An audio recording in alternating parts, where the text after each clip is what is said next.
Welcome to the first ever episode of the MMA Experts Fightcast. This weekend's a huge card, UFC 264, Poirier versus McGregor 3.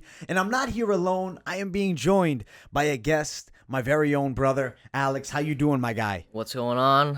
It's great to be here. It's been a long time. Hey, it's been a long time coming. I've always wanted to bring him on the channel to talk about some of the key fights. And obviously, this is one of the biggest fights in combat sports. Poirier versus McGregor 3. I mean, it's expected to do like $15 million worth of gate. This is going to be some great action. And I'm definitely excited to hear your take. We have talked about it a bit off air, but we got to do it on air here. I'm going to give you the chance first. Tell me, what do you think happens when those two step inside of the octagon? My honest opinion, I think McGregor is going to come out there looking like a savage.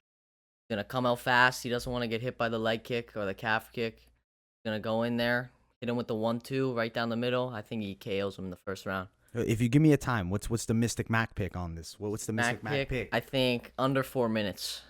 Then it's going to be all over. Okay, under 4 minutes. So obviously, if you guys watch the channel, you know my take is a little bit different than his. Granted, the same guy winning. I think Conor McGregor is going to land some big punches in the first round. But essentially, I think it's really going to be about the movement. Those leg kicks in that last fight, they killed him. Does he stop the leg kicks this time?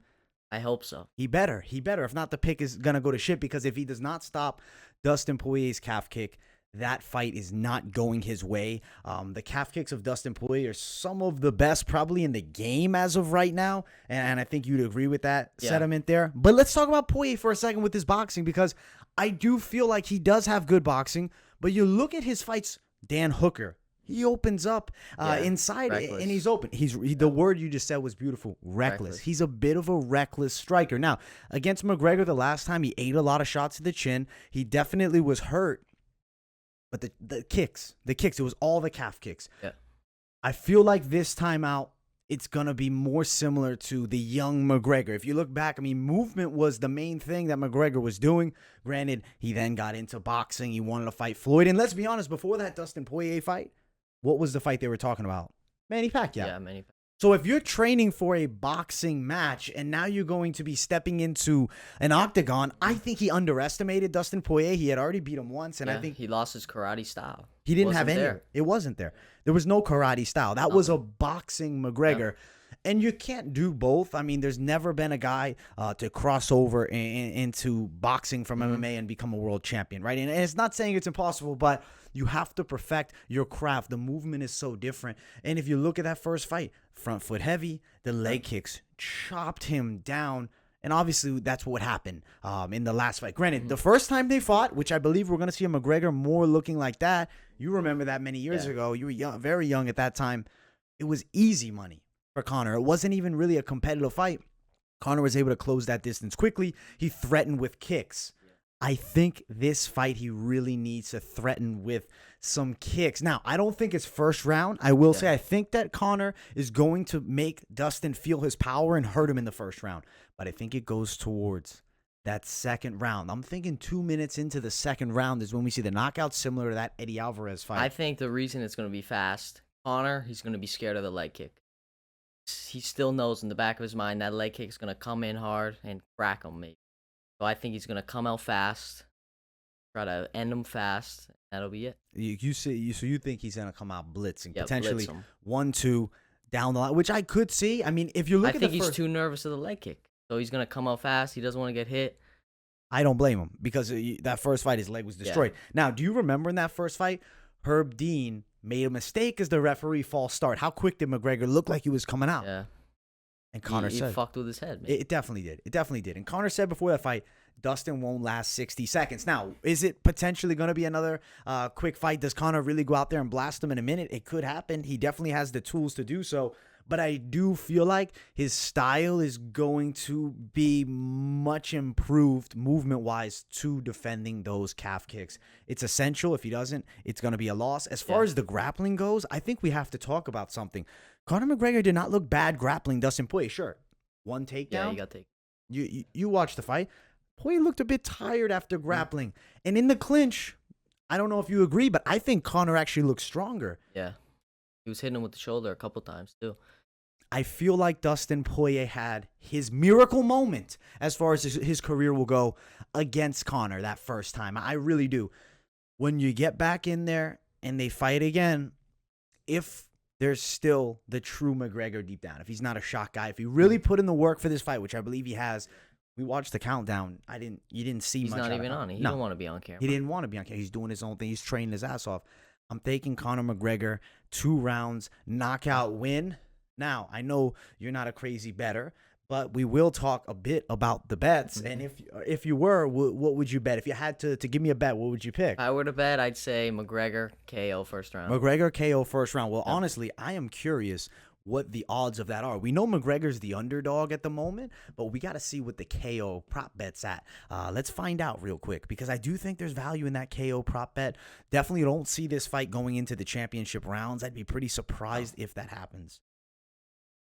McGregor KO at best, you can find it at plus 175. That's some good money. So if you throw a little something at that, I'm going to be throwing it at that. You should give me some money. We'll both throw it at that. Good. First round, I'm McGregor, going. knockout. He's picking first round. I'm taking second round though. So I think the bet is McGregor KO TKO at that plus 175 money. It's not bad at all. I feel like Dustin Poirier is going to simply be outclassed in this matchup, and Conor's going to prove that he really is one of the best fighters of all time. Now, obviously, Khabib, nightmare matchup. I don't know if McGregor would ever touch Khabib if they fought even again, but that doesn't matter. It's about him and Poirier, and I think this time out, he's going to beat Poirier. Agree. He agrees. He agrees. The man Maybe agrees. if it's not the first round, I think he still beats him in another round. All right. But now, I will say, if Conor were to lose the fight, I see it when it passes that 3-round mark. We've seen Conor struggle in championship rounds a bit. I mean, the Nate Diaz fights and whatnot, which I'd be very interested to see those again. I would be interested. I'm going to be honest. I think that trilogy would be crazy, but I really feel like Nate Diaz is a nightmare matchup for Poirier and McGregor. I mean, the guy does not get tired. Never get tired. And if you touch Leon Edwards' chin, I don't know. I think Nate Diaz, if he can find a way to get back to 155, or goddamn, let's do a 162-pound weight class at this point. I'd be interested in that. I think the pay-per-view buys on that fight would be off the chain. That would better than. Yeah, probably towards like the Mayweather versus McGregor card, which, I mean, I think that for Conor McGregor, a win here, he's going to be tempted, because here's what's going to happen. He wins this fight. You know the boxing fights are going to be on the table, and there's going to be a ton of money on the line. I would like to see him dial into MMA, potentially Charles Oliveira. Let's just early lean. Let's talk about how would you feel like Charles Oliveira, Conor McGregor would go? I do think McGregor would win, but that would be a tough fight. That's a hard fight. The ground game of Charles Oliveira is unbelievable. That's my fear would be Charles Oliveira submission first round in that fight. I definitely think that's possible. Granted, we'd have to see it. I'd still early lean McGregor winning that fight. And if McGregor ended up winning that fight, I mean, then he becomes the champ again. That's what the UFC wants, and I feel like we're going to see that Oliveira-McGregor fight most likely. I hope McGregor's fully dialed into MMA, but the golden life is nice. I mean, at the end of the day, he's living in silk sheets now. It's not like he's the McGregor on his way up when he was trying to make some dinero. This man is now beyond rich. He's like the Forbes top athlete paid and whatnot. I feel like McGregor, though, knows his MMA legacy is very important. He has enough money now where I don't think he needs to chase just paydays. I think he beats Poirier, he fights Oliveira, and now after that point, so many fights on the horizon. I'll watch Nate Diaz and him again. If he loses to Poirier somehow, make me the Nate Diaz fight, because I'll pay for it right away. I'm totally interested in seeing that. For Poirier, if he were to win, him and Oliveira, that's an interesting matchup too. Stylistically, maybe actually Poirier matches up better with Oliveira. The grappling, maybe the wrestling ability, but still, we're on Team McGregor here. We're both going to be picking him to win by a knockout. I do quickly want to also talk about the co-main event. It's Wonder Boy versus Gilbert Trujillo Burns, Jiu-Jitsu versus Karate, the oldest martial art versus martial art type matchup that we saw in the early days. Where are you leaning on that fight? I think if Wonder Boy, if he's able to keep his distance with the kicks, straight shots, I think he wins the fight. But ground game of Gilbert Burns, much better than Wonder Boy Thompson. So that fight, I would stick to Wonder Boy on that. Wonder Boy. Yeah, I think Wonder Boy, we've talked about it during the week if you're watching the channel. I've leaned Wonder Boy TKO. As the week's going on, I'm really leaning Wonder Boy decision. I think that he uses range. Distance. I think it's range. Yeah. Now, Gilbert Burns by knockout, if you're a betting man, because you guys know we like to give you guys some betting tips along the way. Gilbert Burns to win that fight by a KO, the prop bet of that, plus 700. You can find it at plus 700. He is a knockout artist, I would say, for a guy as good of jiu-jitsu he has. I mean, the guy's got serious knockout power. Wonder Boy knocked out by Pettis. Granted, the only knockout loss ever was dropped by lucky shot. It was a very lucky shot. Let's be honest. Pettis was getting killed, and if they fought again, it would be legalized murder. Granted, it's not going to happen. I think there's a decent prop bet for Burns wins by TKO. Maybe if you want to prop up that Thompson by decision, but only plus 170 value, I would lean you towards maybe just betting it straight. Right now, Stephen Thompson is a minus 154, minus 160-ish favorite to like a plus 125, plus 135. So odds-wise, favorite is Thompson. And obviously, as we talk about, McGregor's the underdog for that fight. He's a plus money dog. That's juicy and that's exciting. Definitely throw some down. You have to. You have to throw down the Mystic Mac. He might make you some money. I think so. I think the Mystic Mac is going to cash nicely for us. I'm super excited for these matchups, and we do have a bit of MMA news to talk about. We don't want to just talk about the two big fights on this card.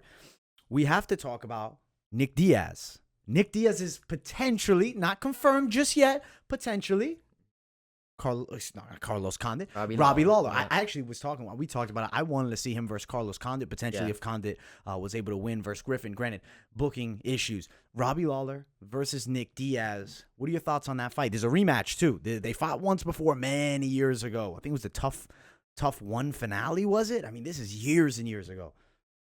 My opinion, that would fight off the chain. That would probably be the best fight I've ever seen ever. It'd be great. It would be a great fight because both. I those hope guys that happens. That's the dream fight for me. 266 potential co-main event. Early lean. Give me a pick. Nick Diaz. Nick Diaz third round. I'd say Third round. I like Nick Diaz third round TKO. I could also see a Nick Diaz decision. But I'm on team Nick Diaz with you. I think that fight will be crazy, but we're looking forward to this craziness this weekend. It's UFC 264. I hope you guys enjoyed something a little bit different here, having this guy as a guest. Let me know what you think of this guest here. Tell me if I'm a schmuck or not. Yeah, let him know. Let him know. Tell him straight up. Yeah. Potentially going to have some alternating guests to come on this show. I do want to make it a more regular thing. We talk about some key fights. It's a work in progress. New series, the MMA Experts Fightcast.